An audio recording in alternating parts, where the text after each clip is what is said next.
So hey there guys, it's Smotown here with a lore video for my favourite location in possibly both the Souls games, and that is Latria. It's such an atmospheric, dark and gloomy atmosphere, and there's some amazing views throughout. Apologies first of all, this video may go on a while because I have literally tried to cover it from start to finish. I will do so as if you were going to the level yourself, so I'll look at evidence place by place, apart from some certain exceptions. So without further ado, I shall begin, so bear with me if I ramble on a bit, but it is an amazing place and I've put a lot of time into this video. So, from the description from the Monumental, we know that Archstone was given to the wise queen of the Ivory Tower. We know that this was a place that was known as the Land of the Learned. We learn this from the once royal mistress. We also know that the queen who ruled it, the Ivory Queen as I will refer to her, she was a powerful sorceress. If you look at Soul Ray, the spell that you can get from the Dull Demon's soul, that this is even a tiny reflection of the power that she wielded as a sorceress. So it's clear that the queen herself and this area were known for its sorceries and its learning. However, when you arrive in Latria, you find anything but an ivory tower. It's dark, black, full of twisted creatures and tortured victims. And there's also, instead of a queen in charge, there's a crazy old man. So what happened here? If we start by looking at the Tower of Latria Archstone, the description tells us that Latria, land of the Queen of the Ivory Tower. An old man took revenge on the Queen by locking her family in a prison with inhuman guards. So this tells us why the Queen is no longer there. She's been usurped by an old man, and the Queen's family was locked away in the prison. The prison, as we see, is a horrible place. Torture victims and broken soulless people guarded by the inhuman mind flayers, squid-headed guards. We can therefore assume that these are the former members of the Queen's family. In this prison, you also meet some special prisoners who give you an insight on what happened here and why they are there. First of all, giving hope and some amount of pleasure to all that are left in the prison with her haunting yet beautiful singing, is the person I will refer to as the once royal wife. She tells us that she was once the wife of royalty. Blech. Bit of a tongue twister. Once again, compounding the fact that the people who are here were once part of the royal family. This NPC is a very useful merchant, and she's also trying to make some souls with her stuff that she's selling so she can remain where she is. She also has a number of very useful dialogues that she can give us. She tells us people ventured above, i.e. above the prison into the tower, believing that there was redemption waiting for them. We can later find out that this hope and redemption that she's referring to takes the form of the Fool's Idol and the church, but I will talk about that later. She then gives us a rundown of the order of events. The Queen banished her depraved old husband from the land. He returned in a strange golden garb with foul demons in tow. They then destroyed the land and locked them away. It is these demons that are trying to convince people to go above to the tower. She tells us how she knows there's no redemption and that redemption is false. However, obviously, a lot of people don't, as you'll find out later. Her dialogue is very interesting for a number of reasons. She tells us that the old monk, who is the archdemon and master of this world, is the husband of the Queen of the Ivory Tower, and that she banished him for being depraved. The word depraved and the language used suggests some kind of sexual deprivation, but that is just speculation on my part from the language used. She then tells us that he returned and pillaged the land. So we get a nice sequence of events as to how the Ivory Tower fell. She also mentions the golden garb. This is the first reference to it, and we will later come back to this point when I talk about the robes themselves at the end. I'll also finish the kind of summation of order of events at the end of this video when I come to the Old Monk itself. Another special prisoner you can rescue is Frake the Visionary. His key is separate from the rest and is guarded at the end of the level, and this suggests that the old man or the old monk knows how powerful Frake is. After being rescued, and you visit him in the Nexus, he tells us he was defeated and captured by the Golden Elder beyond that dungeon. He tells us that he has powers over dark souls, those susceptible to madness and paranoia. This is another point which I refer to again when I get to the Archdemon, but it tells us that Frake himself was defeated by the Archdemon. He also tells us he knows of 3 leaders who became demons, and he names the Golden Elder of Latria as one of these. This tells us either that Frake is politely telling us that the man is old and withered, which he is, or that this is possibly his position within Latria, an elder, maybe some sort of political position, a council of elders perhaps, which would suggest why he was politically aligned with the Queen and married to her. However, this is again complete speculation on the language used. He finally tells us that we were wrong to assume only demons could do demon work. This is linked to the point I made in an earlier video about demon souls being entities themselves before they choose the forms of the demons. However, back to the prisoners of Latria. There is one final special prisoner you can free, and this is Lord Rydell. If your world is pure white tendency, then you can get a key in 3-2 to free his spirit from the cell. It is clear that he is already dead, as he is in spirit form, and he tells us that he has to retrieve something from his body. After you free him, he goes to his rest, his final slumber, as he puts it. You can actually find his body. You can find it in a previously blocked off area after you free him and free his phantom and receive the ring from him. His body is identifiable by the broken pole, phosphorescent pole, which he uses by his body. He therefore clearly died in captivity. On his body is a soul and a key, but it's presumably the soul which he was trying to retrieve from his body. Therefore I suggest he was trying to receive his soul so it wasn't eaten or devoured by the demons, and he could rest with his soul and go to his slumber. I'll quickly talk about Rydell himself as a character, as he is in Latria, and he is a very interesting character, although we don't have a lot of information on him, so I'll give what we do know. It's clear that Rydell is some sort of famous hero or kind of legendary figure. If we look at the phosphorescent pole, it says one of Lord Rydell's most storied exploits is the theft of this weapon from the witch in the sky. That's very interesting stuff, and it clearly shows that he's some kind of storied hero, or there's some kind of legend about him. However, his most interesting part comes from the description of the clever rat ring, which you also find in the prison. It says he is known as Little Alant. Let's just soak that in for a second. Alant, King Alant. Considering his age, I would think it's unlikely that he's Alant's son, especially since we know of Estrava, who's the Prince of Latria, and clearly the son of Alant. I think because of his age, he's more like the younger brother, hence Little Alant, not Prince Alant or Son Alant. Little Alant, as in little brother Alant. This opinion of mine is shared by Guardian Owl, and he writes an article which I'll link in the description about characters in the game, and he shares this theory.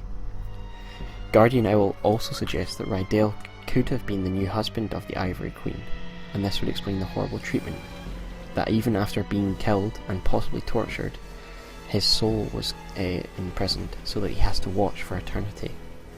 However, again, this is complete speculation, but it does make for an interesting point, and I'll let you speculate away on that. Anyway, enough about the digression of the prisoners, back to Latria itself. Once you're out of the prison, we are confronted by a cathedral-type building. The arrow statue that you get attacked by actually looks quite like a female figure, and the stained glass windows on the outside and the inside of the church all seem to religiously idolise the Ivory Queen. This is the hope and redemption that the once royal wife was telling us about earlier, that the dredgelings believe in. Once we enter the church, and false image of the Queen confronts us, and we see the soulless around in the church worshipping this Ivory Queen. But to the sober eyes of the slayer of demons, this is nothing but a dangerous demon. We are warned about this demon by the once royal wife, who tells us that the church goddess, i.e. the false queen, can only be temporarily killed. But she always comes back, and that is what keeps them down. In order to destroy the false queen permanently, we must go to the upper floors of the cathedral, where we find a dredgeling sorcerer, possibly a member of the old royal family, which explains why he's protecting the image. He claims he isn't doing anything, but the fact he has Freya's key right next to him tells us otherwise, that he is somehow involved with the imprisonment of these people. When he's killed, the image can no longer be revived, and we destroy the image forever.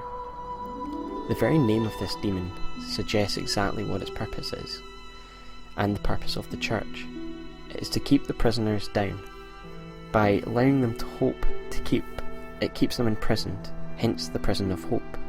Hope is used to imprison these people, and also hope is the unifying theme of the prison.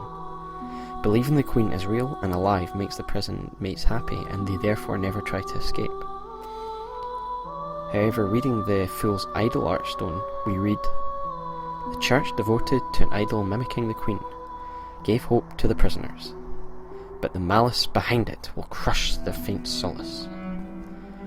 This tells us the purpose of this church. It's to hide what's behind it and what has actually become of the queen and her Ivory kingdom. I believe, therefore, that the queen is dead. I think this is fairly obvious. The fact that we have no reference to her apart from the false version of her. Also, in Soul Ray, the one I mentioned earlier about her being a powerful sorceress, she's referred to in the past tense, and I think that confirms that she's dead. We then come to the main area of the tower, this open space with all these towers and spires around, and it's magnificent. It's some of the best views in the game. But it's a dark, dank realm. It's no longer an ivory tower. It's inhabited by twisted enemies and dominated by a unifying theme of torture. But the main feature of the tower is a pulsating heart right in the centre. I'll refer to the pulsating heart later. When I go to the Old Monk itself, it's a very important part of the game. The enemies of this area, I believe, were once human. The Archstone's description for the Man-Eaters tells us that the Golden Elder, as I call him, has been creating his own demons. The fact that the gargoyle enemies in this area drop a soldier soul tells us that they were once human, soldiers in fact. The man centipede's very name tells us that they are partly human, and their pain-tortured expressions on the many faces on them also tells us that they are a perversion of mankind. From the information that we take from the Man-Eater Archstone, I surmise that these are failed attempts at creating demons, or at least practice versions, or at least some way of creating pseudo-demons. The Fool's Idol is an example of a successful one, and another example of a successful version is the Man-Eaters, who also are not dissimilar from the gargoyles, which is an impossible indication that gargoyles are early attempts, or at least halfway versions of Man-Eaters. We can learn more about the Man-Eaters if we look at the Needle of Eternal Agony. First of all, this again shows that the unifying theme of Latria is torture and madness. But if we look at the description, which is made from the soul of the Man-Eaters, it says, "This weapon was forged from the soul of the demon Man-Eater. It stabs its targets, hooks into the flesh, and slowly grinds away at the soul." Could it be representative of the relationship between the host and the snake with the Man-Eater? Within the Man-Eater, sorry. How fascinating is that? The host, the snake. I believe, therefore, that a human host has been made to create these demons, and that it's somehow been distorted or implanted with the snake, which is a kind of demonic entity, and they kind of grinds away at the human part of the demon and makes it more and more demonic. This just makes this boss really more interesting to me. Previously to this, I didn't really care for them that much, but this is just an interesting point. It's therefore clear that Latria is filled with once human entities, tortured beings who have become the guards for the old man. However, as I said, the dominating feature of this area is the huge heart which is suspended in the tower by chains. The player must cut it down in order to proceed, by loosening these chains, which seem to be held in place by acolytes of some kind, possibly worshipping the image of the Queen, although it is important to note that the magic around it is yellow, such as the yellow magic which the Old Monk uses. So it's clear that this is some kind of derivation of the Old Monk's power. There are chains all over Latria, even above the sky, as you can see. It is unclear whether these are to help keep the heart in place, or if these are to keep up an image of a prison, and to keep, make the prisoners despair even more. It's difficult to say. In order to understand the purpose of the heart, we must now move on to the Archdemon of Latria, the Old Monk itself. The Old Monk is the Elder of Latria, which Freyt mentioned earlier, the husband of the Ivory Queen who came back and took his revenge. Since then he's been creating his own demons, but the reality is that he's not really in control, but it is his golden garb, the robes of insanity, which are the true Archdemon. This insanity of the old man and the robes is referred to in a number of items. Firstly, the spiral rapier, which is wielded by the gargoyles, for instance. It states, "It is meant to inflict pain, and cause bleeding, rather than deal damage, which provides insight into the insanity of the old monk." However, the old monk itself is just merely a vessel, the old man which has been consumed by the robes of the golden garb. The Old Monk Archdemon tells us, "His revenge complete, the old man withered away, possessed by the golden robes of insanity, too weak to be a demon's vessel, his soul was eaten." Therefore the robes of insanity are a demon itself, and the old man is just a vessel of it. The story of Latria is revealed finally. The old man came back to Latria after being banished by his wife for some unknown crime. He killed her and locked away her family, using the power of the robes to do so. If we look at the throne room, we can see some evidence of what happened.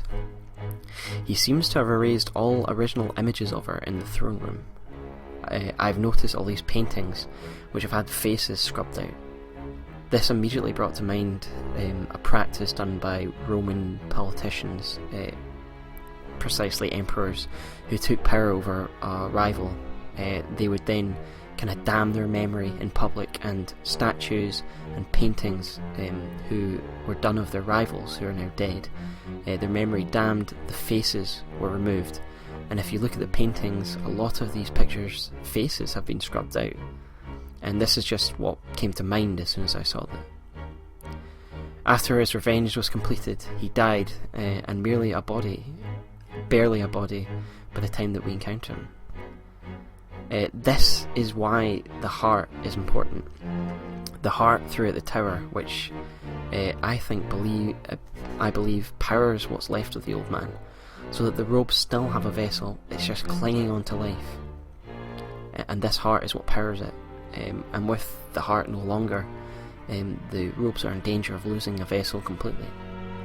So when the Slayer of Demons approaches the tower, the robes abandon the old man, and as we die we see him reach out towards the robes as they leave him, a glimmer of the golden elder before he was enslaved, the last kind of bit of him that we see before he falls to death. The robes summon a black phantom and take on a new host, and this is the power over the dark spirits that Freyt mentioned, which you can obviously roleplay as. The fickle nature of these robes can be seen in the description of the homing soul arrow, which can be created by offering Freyt the yellow demon's soul.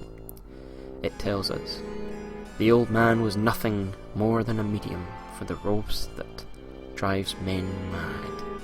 This spell reflects the old man's nature to want power that was not his. This power that he wanted can be seen as the throne of his wife, which he is seated upon with his barbed crown as he dies, and the power of a demon, which was not actually his, but the power of the robes that merely enslaved and devoured him. The robes therefore take on a new host in the form of a red phantom. if we look at the description of the monk head wrappings which you can get by defeating someone as the Old Monk, it tells us that they eventually took control of the withered old man. It is whispered the robe now seeks to summon those who offer their aid, and carrying out its wishes, grants them the use of these odd head wrappings. Could the Golden Garb be seeking out a new vessel to subjugate? Now this tells us so much about the power of this archdemon, this very special archdemon, that it offers basically help for what one wants, what one desires, and what the old man desired was revenge on his wife and possibly her throne. However, there's a price for this, as there is with every deal with a demon in every story throughout history, and the soul is devoured after this. The robes are therefore looking for a new, fresh body, as opposed to the withered old man that is barely sustained by the use of a giant heart. The Insanity Catalyst tells us, if you have no dreams for the future, you may want to place your faith in the power of the Golden Garb.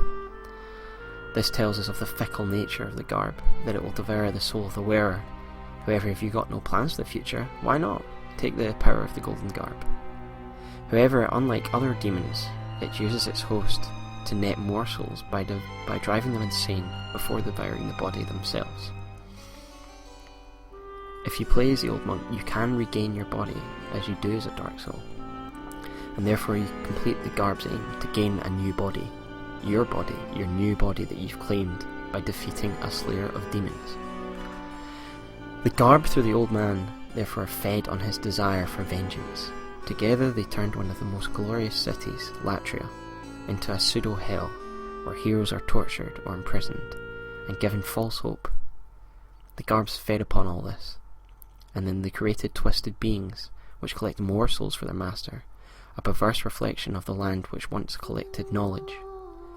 And this, I believe, is the sad fate of Latria as we see it now, a twisted hell, once a golden ivory tower of knowledge and wisdom, now a corrupt, broken, shallow reflection of itself.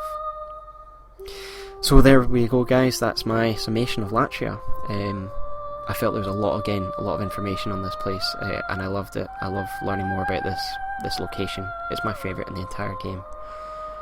Next time I'm planning to do the Shrine of Storms. However, I'm going to take a break for a couple of days because these videos take it out of me. They are so time consuming. The recording, the script writing, the editing of clips to match what I'm saying, it's all very difficult and time consuming. So I'm going to take a break from the lore series. I will bring out some videos, don't worry, for the next couple of days. Probably guides of some kind. But in a few days I'll get back to it and do the Shrine of Storms. One further note is I'm looking for PvP partners. I've just got the Red Eye Stone, so I'd like to duel some people. If you'd like to duel me, please comment or message me on YouTube and I'll give you my PlayStation account name and we can set up a match and have some duels, and I'll possibly record them for the page. So thanks, guys. Thanks for watching as usual. Thanks for the support. Please, if you can, share this video amongst your friends, amongst people that are on your YouTube channel. I do want to get this out there, and I'd appreciate any feedback. Every bit of feedback is useful for developing my skills as a commentator. So that's all for now, guys, and I'll see you next time. Thanks very much.